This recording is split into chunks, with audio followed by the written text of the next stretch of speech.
So we have some new Indycar liveries on tap this weekend. Kyle Kirkwood is going to be branded by Honda, or I should say, that sounds bad. Let me rephrase that. He will be sporting Honda branding on his car. And then Pelot has, I think, OpenAI, I believe is what it is. And they had posted about it earlier on social media, touting their new livery, new paint scheme, whatever it was. Which, by the way, I hate the term paint scheme because scheme does not mean what I think people think that it actually means. I think livery, neither one of them really mean what we apply it to by textbook definition. But livery makes more sense, I think. Just a side note. But the OpenAI livery, paint scheme, whatever you want to call it, is not really a livery. It's just a plain black car that says OpenAI on it. I don't understand the bragging. Check it out. Look at our new car. It looks great. It does look great. I will say that. But it's not a livery. It's just a plain black race car. There's no design on it at all, unless I'm mistaken. Unless there's like some kind of ghost design on it. I didn't see that from the press release, but I don't know. Who am I to judge? It still looks great, though. If you enjoy listening to me ramble about motorsports, racing, cars, basically anything I feel like talking about, make sure to like, subscribe, leave a comment, turn on notifications, the works. As I've mentioned previously, we are in a copyright strike currently due to one of our old videos, so our reach is non-existent. So, if you could help us out by telling your friends, shouting it from the rooftops, sharing this video wherever you can, it would be much appreciated. If you're interested in diecast cars, t-shirts, hats, racing memorabilia, auto parts, anything like that, check out our eBay. The link is in the description. We have like 1,400 things listed. And as far as parts go, free domestic shipping on all parts. We also do international shipping on everything. So unless you live in Antarctica, chances are we can ship to you. So make sure to check that out. Without further ado, let's get into it.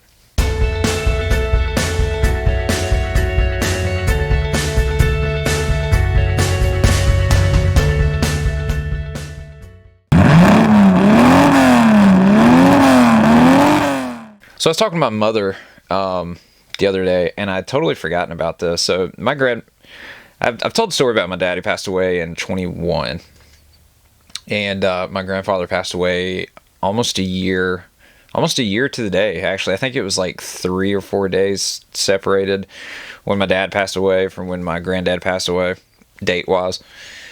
And that was my dad's dad. So, anyways, I knew this, but like I'd forgotten about it until my mom reminded me. There's a racetrack in Warrior. And the reason I bring up when he died, I hate that we didn't do this YouTube channel before he passed, because man, he would have had some stories to tell. That would have been fun to have gotten him on here. But nevertheless, there's a racetrack in Warrior. I'm not sure if it's still there, Warrior, Alabama, which is north of Birmingham.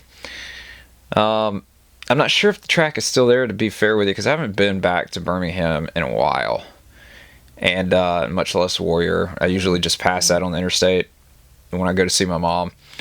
And but there's a racetrack up there that he owned, evidently. And I'm assuming this was the early 80s. It's a motocross track. My dad used to race motocross. I've talked about that on the channel before. But I had totally forgotten that my granddad actually ran a legitimate racetrack. Now, this racetrack was open until 2020, and I'm assuming it was COVID. I'll put the link in the description to their Facebook so you can see what I'm talking about. But they stated, and I don't remember if it said anything about COVID or not. I'm just judging by the fact that it was 2020. They said that they had shut down permanently, and but I don't know if the track is still there. I honestly don't even know. I don't think I've ever been, and I don't think I know where it's actually at. I know it's in Warrior, and Warrior's not very big.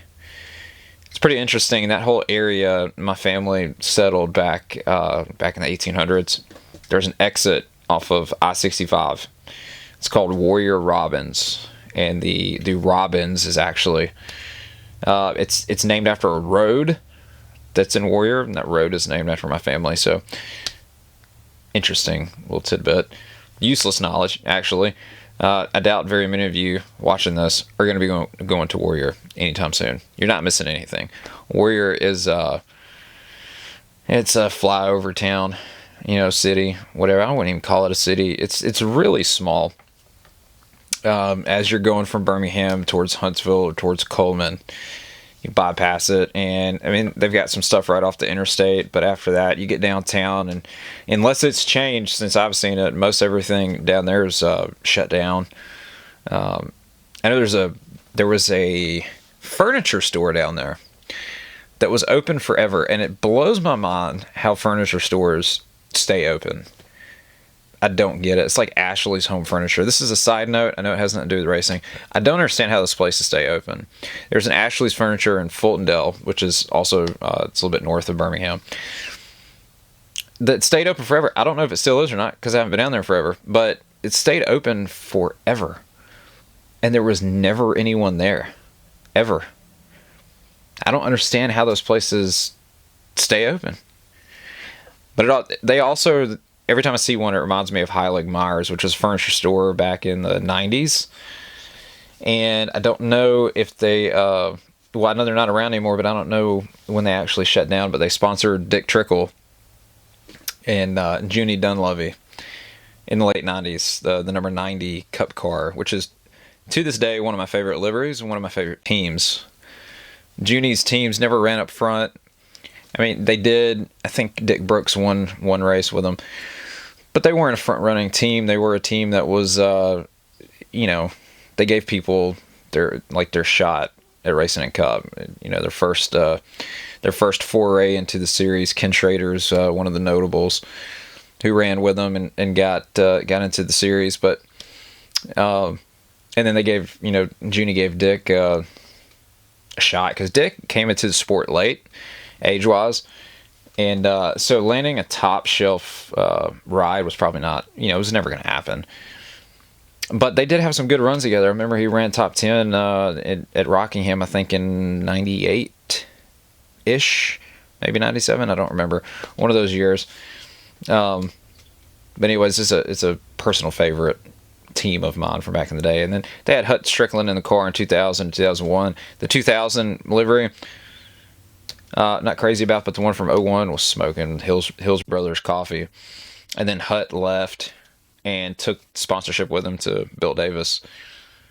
And that was all she wrote, basically, for Junie's team. I mean, they floundered around a little bit, 2002, with Rick Mass and a couple other people, and that was essentially it. I think they may have tried a race or two in 03. I think with Jason Hedleski. I could be wrong about that. Don't quote me. But I'm pretty sure Hedleski drove that car at some point. Anyways. Also, another fun story I want to talk about. I bought a S10 probably about 2 months ago. Chevy S10 is 93, manual transmission truck, V6.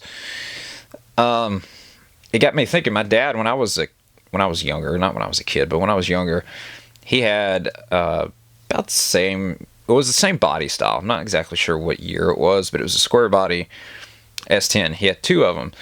Now, the first one that he had was a white one, and it was a single cab, short wheelbase. And he took we had a 64 C10 Chevrolet pickup truck, step side, two-tone paint scheme, or paint job, whatever you want to call it. It was white and baby blue. And it had a 350 small block Chevrolet motor in it. We took that motor out and put it in that S10. And man, you want to talk about a hoss. That thing would get after it. It was a manual transmission as well. He took me for a ride in it one day. And you just couldn't get the rear wheels to hook up. And all the way through the gearbox, it was just spinning the tires. And that was pretty cool. And he ended up taking that motor out of that car and putting it in at Vega. But the second truck that he had, second S10, so my great uncle had this truck. My brother wanted it, so they worked out a deal, and the truck came to our house. it started having some problems, so my brother moved on to something else, and Dad had the truck. My other brother expressed interest in it, and he had already moved out, was living on his own. Dad tried taking that truck to him 3 times, and all 3 times it had an issue. Now, that truck would sit in the yard, would run totally fine, have no problem whatsoever. But every single time he tried to take it to my brother, it had a problem. The 3rd time, it actually caught fire. So, there's signs from God that things are not supposed to happen, or things are supposed to happen, they're supposed to work out a certain way. That's one of those moments. We brought it back home. It set. My dad ended up cutting the body off of it and was going to use the frame for something. And I don't really remember what happened to it, but it was a good looking truck though. It was the extended cab version of the S10 square body. And it had 2-tone paint job on it too. It was really dark blue and I believe gray if I remember correctly, but it had the KC lights above the top of the cab. It had the roll bars going from the cab back to the bed. Such a good looking truck. But the biggest pile of crap I've ever seen in my life. it just had problem after problem. And like I said, it obviously didn't want to go be with my brother. So it sealed its fate when all that happened. And speaking of that C10, that truck, my grandmother bought it for my grandfather.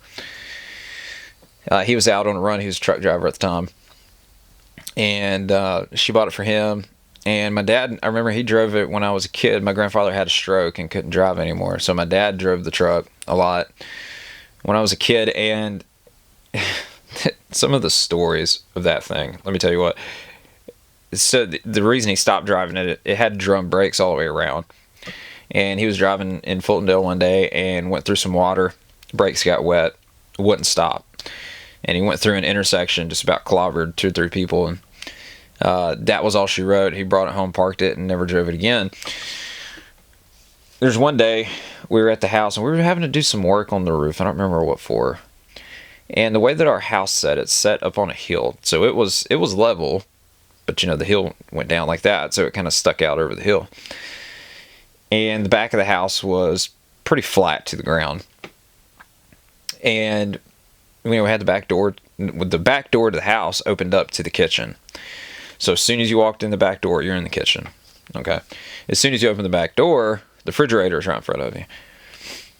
And it had rained one day really, really bad. My dad backed that truck down to the back of the house because as soon as you come out the back door, there was another hill. So it was like this hill kept going.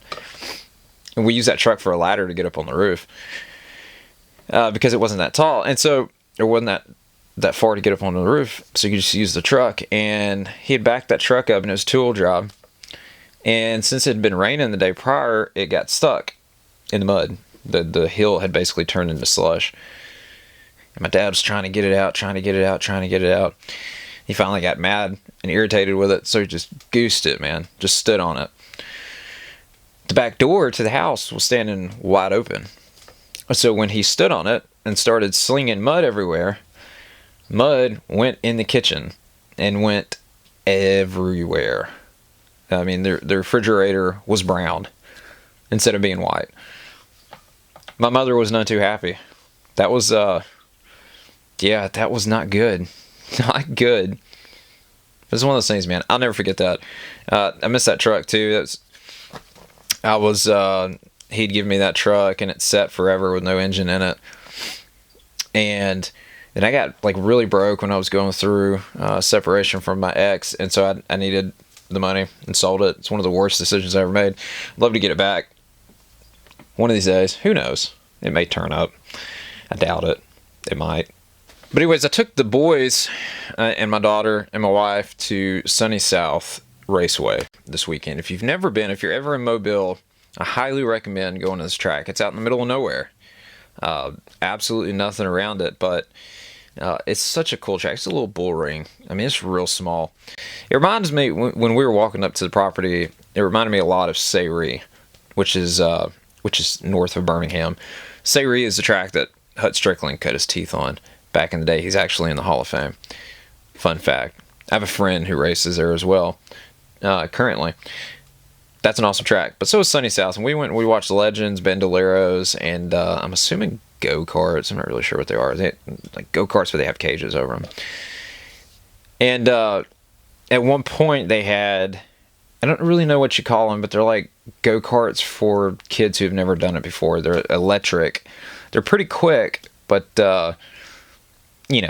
very little risk involved. And they run the race with the kids out in the infield. And my son, this is the second time he's gotten to do it in the last, I don't know, month, because we went to Mobile a few weeks ago and they did something similar. I think it was Mobile that we went to. Maybe it was Pensacola. One of those tracks. Anyways, and so he got to do it again this weekend. And I think he has been bitten by the bug. Well, I don't think, I know.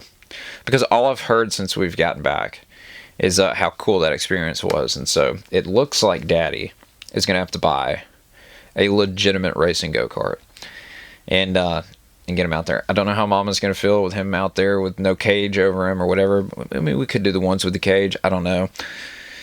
But it's pretty cool. And, he's 5. I think that's a good year to start. Some kids start earlier than that. Some kids start later than that. I don't know. But kind of one of those things. I want to get him started as early as possible. If he's going to make something out of it, you got to get him started early.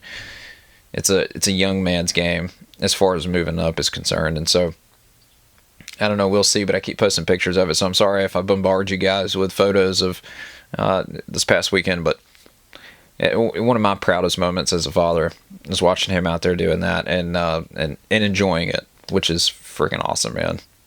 Anyways, I want to talk about the this back and forth that's been going on in the media with Elon Musk and Donald Trump. And I'm not taking it for Donald Trump, so don't take this the wrong way or the right way. I'm not bashing him either. But what I'm saying is there's been this back and forth, and I believe it's because, my personal opinion, because of the EV mandate being nixed by Donald Trump.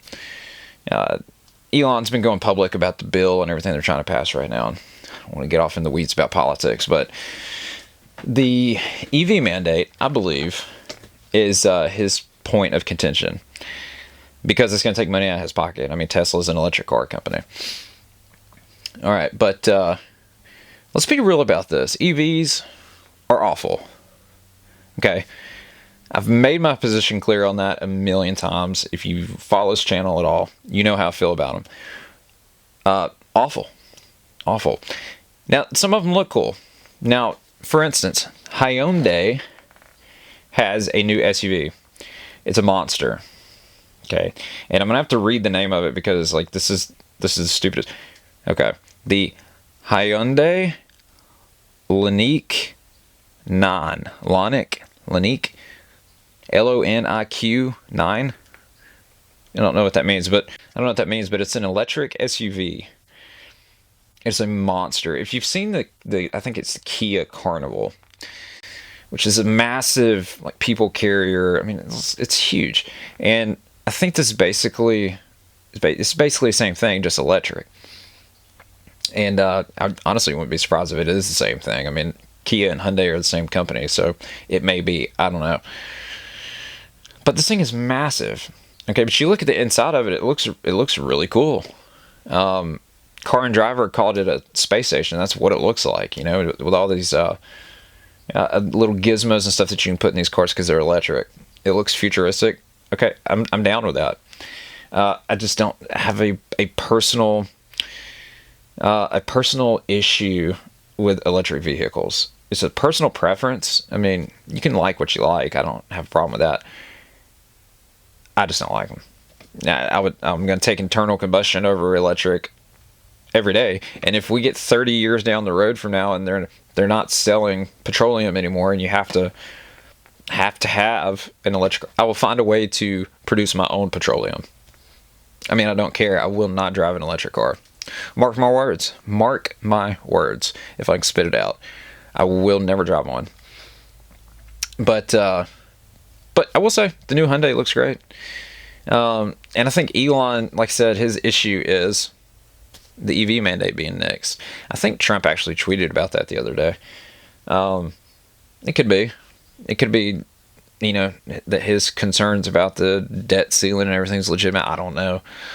And however you feel about the bill is whatever. That's not really what I'm trying to get get to. I'm just getting to the fact of the constant nonsense that we hear every day. It's like two children going at one another, or a ticked off brother going after his other brother. You know, because it's like you were brought in as a civilian, you were given a look behind the veil, and now you're acting as if you've been wronged in some way because the EV mandate is no longer.